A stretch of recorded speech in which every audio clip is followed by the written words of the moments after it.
Within the first few months of marriage, Quelques mois après notre mariage, mon épouse bien-aimée a exprimé le désir d'étudier la musique. Voulant lui faire plaisir, j'ai décidé d'orchestrer une belle et grande surprise. Je suis allé dans un magasin de musique et je lui ai acheté un piano. Très enthousiaste, j'ai placé le ticket de caisse dans un paquet cadeau avec un joli ruban et lui ai offert. Je m'attendais à une effusion de remerciements devant un mari si aimant et attentionné. Elle a ouvert la petite boîte, a vu son contenu, puis m'a regardé tendrement et a dit « Oh mon chéri, tu es merveilleux. Mais dis-moi, est-ce un cadeau ou une dette ?» Après avoir tenu conseil ensemble au sujet de la surprise, nous avons décidé d'annuler l'achat. Nous avions un budget d'étudiants, comme beaucoup de jeunes mariés. Grâce à cette expérience, j'ai compris l'importance d'un partenariat complet au sein du mariage. Le fait de vivre ce principe permettait à mon épouse et à moi-même d'être d'un seul cœur et d'un seul esprit. L'Évangile rétabli de Jésus-Christ proclame le principe d'un partenariat complet entre l'homme et la femme, tant dans la condition mortelle que dans les éternités. L'homme et la femme, même s'ils possèdent chacun des responsabilités et caractéristiques différentes attribuées par Dieu, ont des rôles tout aussi utiles et nécessaires dans le plan du bonheur conçu par Dieu pour ses enfants. Cette vérité était claire dès le commencement, lorsque le Seigneur a déclaré qu'il n'était pas bon que l'homme soit seul. Et c'est pourquoi il lui ferait une aide semblable à lui. Dans le plan du Seigneur, une aide semblable était une compagne qui marcherait côte à côte avec Adam en partenariat complet. En réalité, Ève était une bénédiction céleste pour Adam. Par sa nature divine et ses caractéristiques spirituelles, elle a inspiré Adam à œuvrer en partenariat avec elle pour accomplir le plan du bonheur conçu par Dieu pour toute l'humanité. Réfléchissons à deux principes fondamentaux qui fortifient le partenariat entre l'homme et la femme. Le premier est que tous sont pareils pour Dieu. D'après la doctrine de l'Évangile, le fait que l'homme et la femme soient différents n'implique pas de différence dans les promesses éternelles de Dieu pour ses fils et ses filles. Tous deux ont la même possibilité de parvenir à la gloire céleste dans les éternités. Le Sauveur lui-même nous a invités, nous, les enfants de Dieu, à venir à lui et à prendre part à sa bonté. Il ne repousse aucun de ceux qui viennent à lui. Ainsi, dans cette perspective, nous sommes tous considérés comme égaux devant lui. Lorsque les conjoints comprennent ce principe et l'intègrent, ils ne se positionnent pas en tant que président ou vice-présidente de leur famille. Il n'y a pas de supériorité ni d'infériorité dans la relation conjugale. Personne ne marche devant ou derrière l'autre. Les deux conjoints marchent côte à côte sur un pied d'égalité en tant que postérité de Dieu. Ils deviennent un en pensée, en désir et en objectif avec notre Père céleste et Jésus-Christ, guidant ensemble leur famille. Dans un partenariat égal, l'amour n'est pas la possession, mais la participation qui fait partie de cette co-création qui est en elle-même l'essence de notre mission terrestre. Quand il y a une participation authentique, le mari et la femme fusionnent dans l'unité synergique d'une domination éternelle qui, sans moyen de contrainte, leur donnera, ainsi qu'à leur postérité, la vie spirituelle pour toujours et à jamais. Le deuxième principe est la règle d'or enseignée par le Sauveur dans le Sermon sur la montagne. Tout ce que vous voulez que les hommes fassent pour vous, faites-le de même pour eux.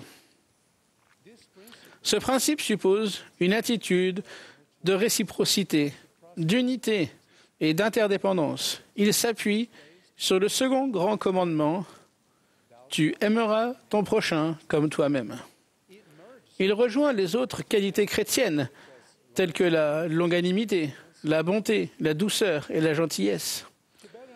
Pour mieux comprendre l'application de ce principe, regardons le lien éternel et sacré établi par Dieu entre nos premiers parents, Adam et Ève.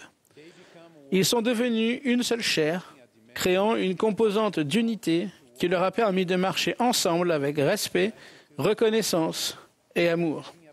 Ils se sont oubliés eux-mêmes et ont chacun recherché le bien-être de l'autre sur leur chemin vers l'éternité. De nos jours, nous nous efforçons de suivre ces mêmes principes pour trouver l'unité dans le mariage. Par le scellement au temple, une femme et un homme entrent dans le saint ordre du mariage de la nouvelle alliance éternelle. Par cet ordre de la prêtrise, ils reçoivent des bénédictions éternelles et le pouvoir divin de diriger les affaires de leur famille à condition de vivre conformément aux alliances qu'ils ont contractées. À partir de là, ils avancent en interdépendance et en partenariat complet avec le Seigneur, notamment dans chacune de leurs responsabilités divines visant à élever les enfants et présider la famille. Ces responsabilités sont inséparablement liées et se recoupent.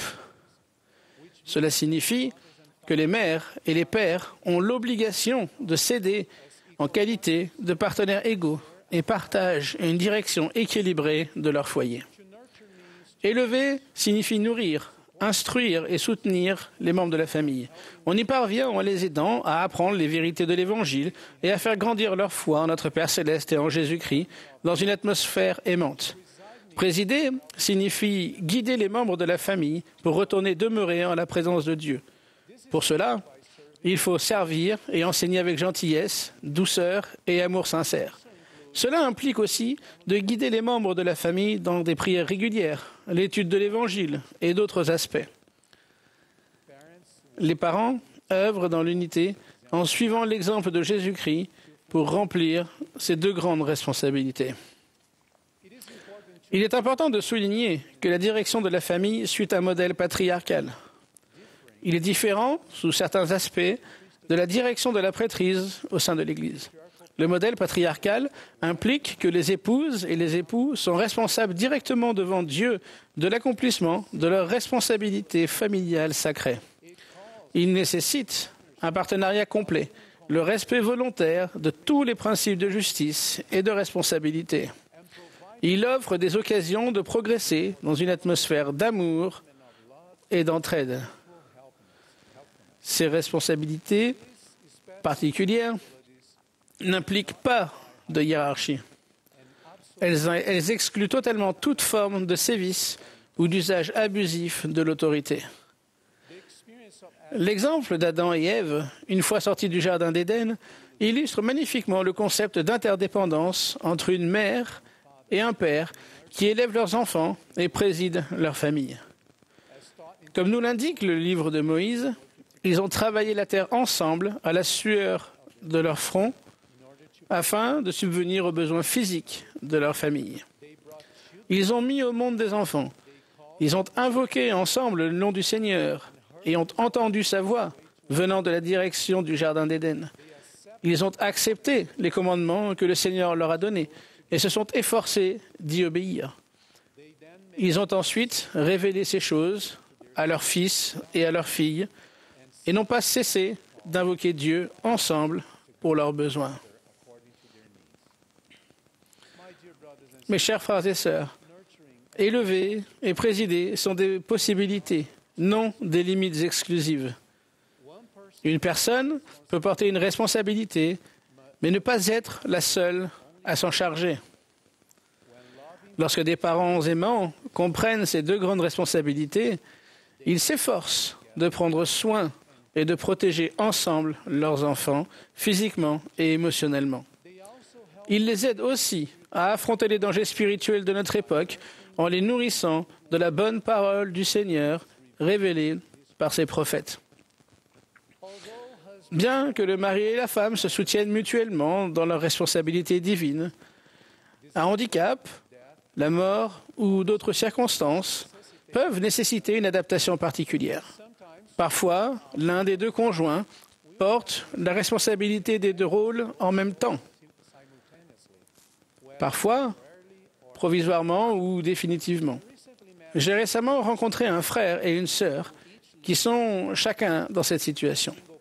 Parents célibataires, ils ont décidé de consacrer leur vie à prendre soin de leurs enfants, tant spirituellement que temporellement, en partenariat avec le Seigneur. Ils n'ont pas perdu de vue les alliances contractées au temple avec le Seigneur et ses promesses éternelles malgré leur divorce. Tous deux ont cherché l'aide du Seigneur en toutes choses, s'efforçant de préserver dans leurs difficultés, de persévérer dans leurs difficultés et de suivre le chemin des alliances. Ils savent que le Seigneur pourvoira à leurs besoins dans cette vie et pour l'éternité.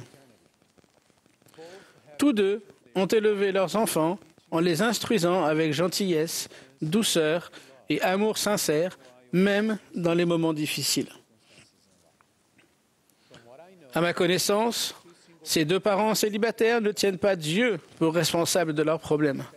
Au contraire, ils regardent vers l'avenir avec une espérance et une confiance d'une pureté parfaite dans les bénédictions que le Seigneur leur réserve. Frères et sœurs, je vous témoigne que si nous, hommes et femmes, travaillons ensemble dans un partenariat sincère et égal et nous acquittons des responsabilités divines de notre mariage, nous bénéficierons de l'unité enseignée par le Sauveur.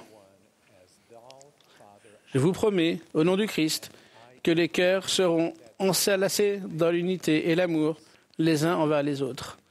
Nous trouverons plus de joie sur notre chemin vers la vie éternelle et notre capacité de nous servir mutuellement sera grandement multipliée.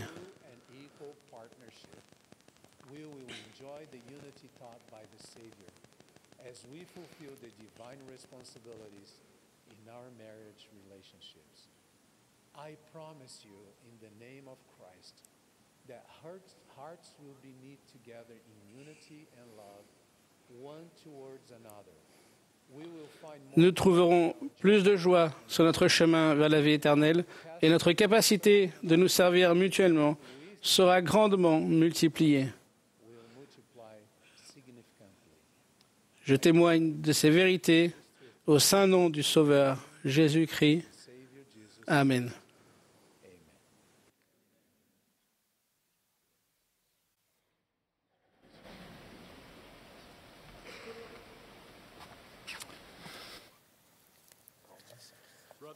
Frères et sœurs et amis, en 2013,